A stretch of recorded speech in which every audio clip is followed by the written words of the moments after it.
Good afternoon and welcome inside another edition of That's What I Think with Brandon Swanson. I'm your fearless host, Brandon Swanson, and after a week off last week, not because we wanted to, but because really with the schedule we had, with the issues that arose, not because of us, we had to.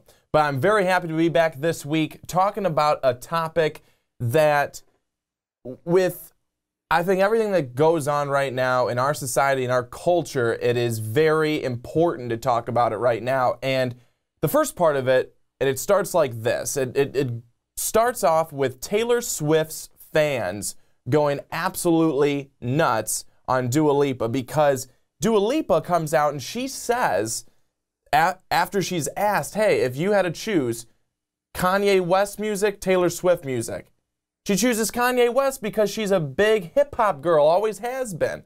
And Taylor Swift fans cannot handle it. At least some of them couldn't. So after Dua Lipa does this, after she says this, she receives a number of threats, of really bad tweets, emails, all this kind of stuff, which is really sad and it's really pathetic from these people. I mean, she was tweeted snake emojis. She was tweeted things saying, you should die. I hope you die. Yeah, that's very mature. It's very mature. And I understand as some would say, well, a Taylor Swift fan, you know, they might be 15 years old. That makes it worse. That makes it worse that a 15-year-old then is tweeting at somebody saying you should die. And I can't even begin to tell you how many bad things that can lead to for that 15-year-old. One, you're tweeting that, it's public, so, someone could come and arrest you. Two, if you're trying to get a job later in life, let me tell you from some of my friends who have actually tweeted things that they later on regretted, they either lost a job or certainly did not get it because of it. So, I can tell you that's real bad. And because you just don't need that type of hate in our culture ever, but especially today.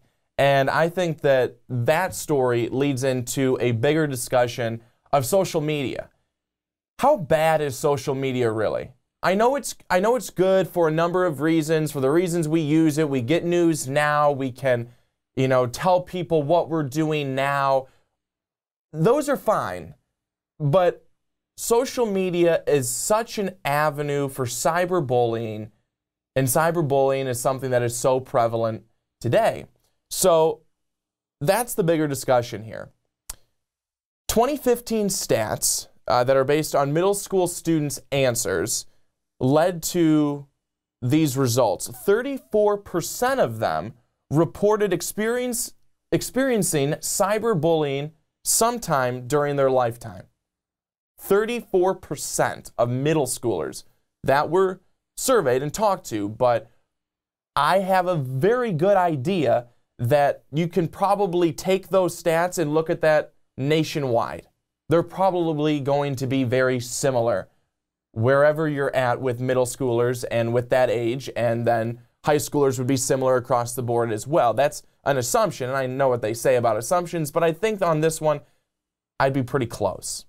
And then 15% of them admitted to cyberbullying. So 34% of them say that they've been cyberbullied. 15% say they have done the cyberbullying. And then adolescent girls are more likely to experience bullying in their lifetime than boys. And that's a 40% to 28%. 40% for the girls, 28% for the guys. And I absolutely think that that is true and accurate. Girls are just awful to girls, especially at an adolescent age, when you're in middle school, when you're in high school, and you like to think that it gets better, but that's not always the case. As of 2015, 92% of teens ages 13 to 17 reported going online daily, and 24% reported going online constantly. So it's showing people are always on social media. They're always on it, they crave it, they have to have it.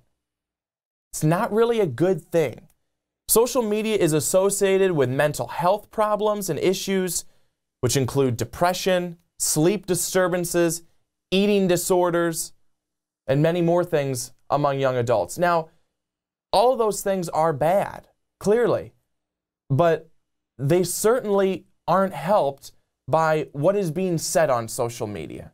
Now, honestly, just being on social media and having to be on it all the time, that alone will not be good for sleep. That alone will not be good for eating. That alone will not be good for those types of things. But when you're on it and the things that people say back and forth, whether it's Twitter, whether it's Facebook, Instagram, whatever you want to say that deals with social, I mean, it's not good.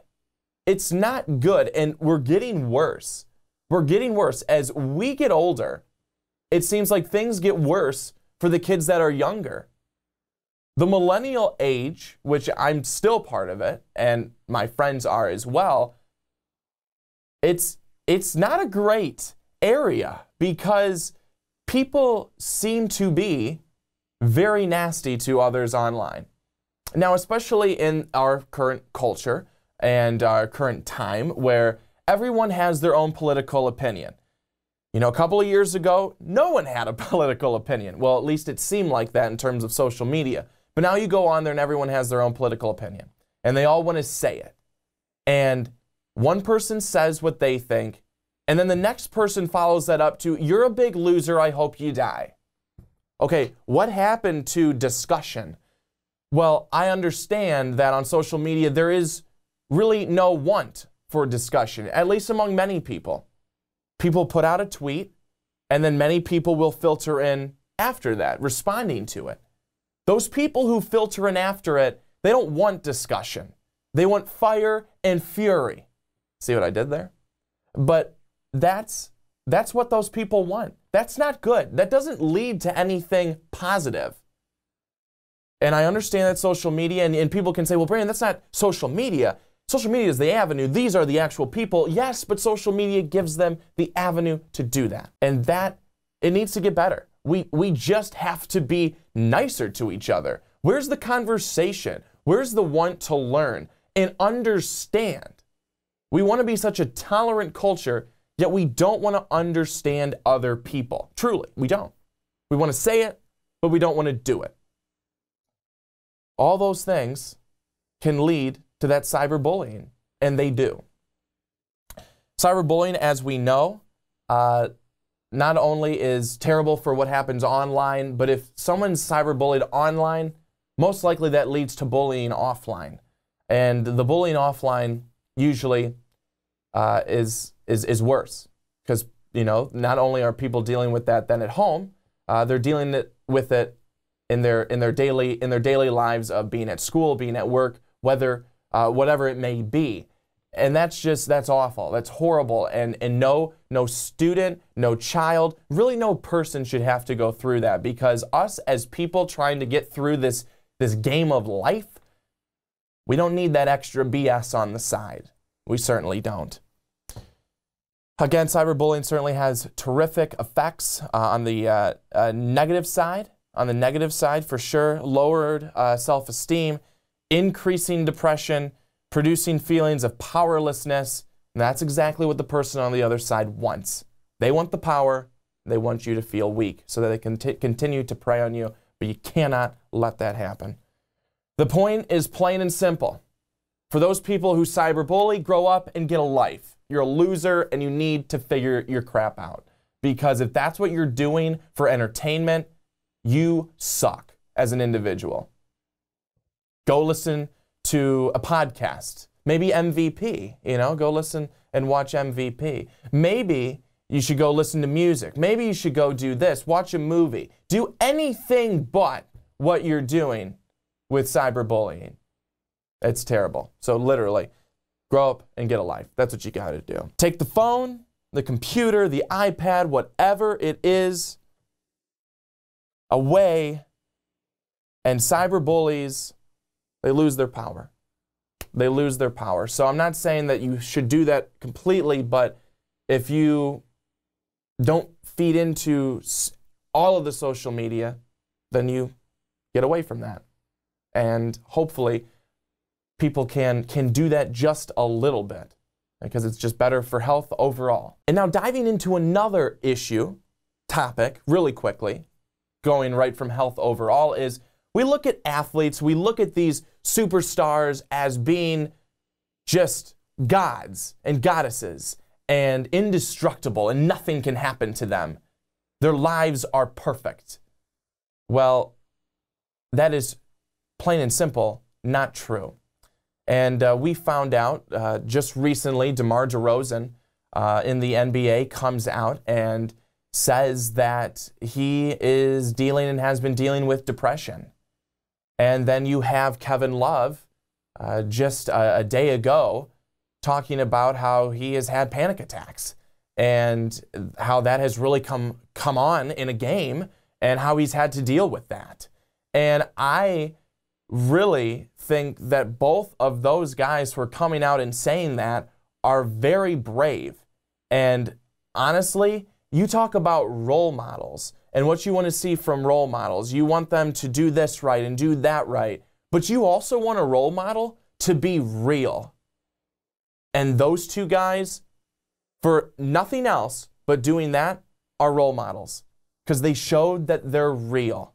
They showed that it's okay. Someone who, little Johnny or little Timmy or little Sally, who's a teenager, who's a middle schooler, who looks up to an athlete like that, who deals with that kind of stuff, who deals with depression, who deals with a powerlessness, who sees that from DeRozan, who sees that from Love, that they come out, they say, you know what, this is something I'm struggling with.